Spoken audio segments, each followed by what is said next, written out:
It was by this invention that Lyons finally, for a brief, uncharacteristically rainy decade, seemed to promise a little prosperity. This great-grandfather Charles never thought of patenting the swather, however, so never profited by it in any worldly sense. He'd bent over the metal with some design in mind to help a neighbor who was a distant cousin on his wife's side, and considered a more efficient harvest payment enough.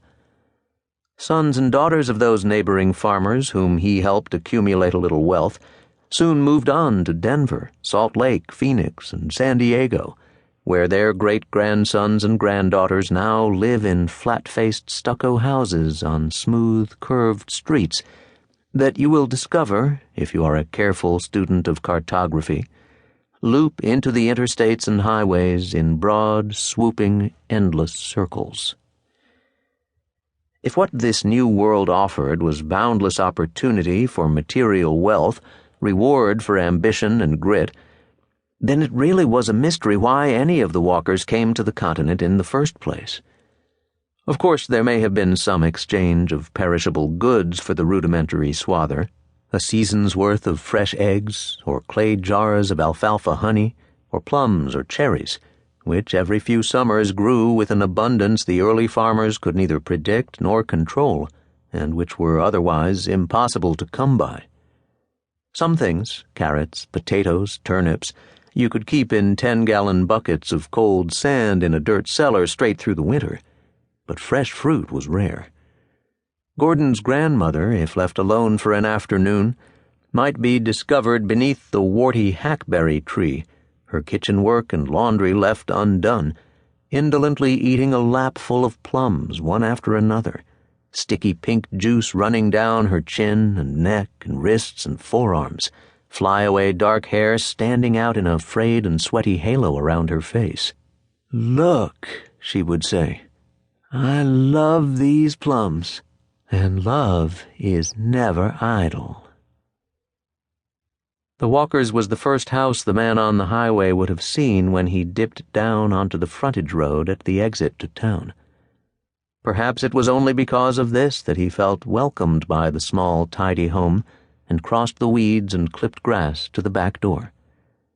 Perhaps it was that simple. Georgiana Walker was ready for him with a mug of hot black coffee.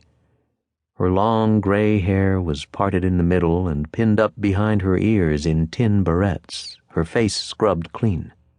"All out of change," the man said, putting his hands up.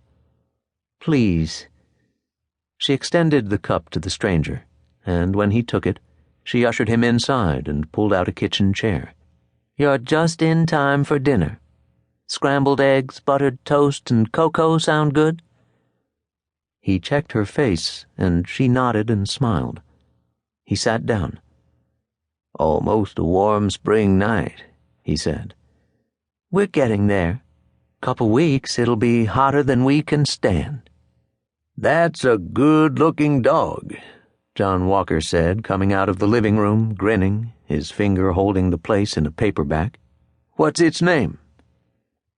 The man looked across the room at him. "That's my Sadie." "Come a long way together?" "All the way together." "Will she eat eggs?" "We'd both eat eggs." John set the paperback open, face down, on a shelf beside the pantry door. "Good story?" the man asked. John smiled. "Old cowboy book my dad used to read." He picked it back up and turned the cover to show the visitor. It featured a man on horseback in a long yellow linen duster. The horse was black with a fiery red eye and rearing on its back legs. In the distance, a snake behind a sage bush and a woman in a turquoise dress pouring off her shoulders like water.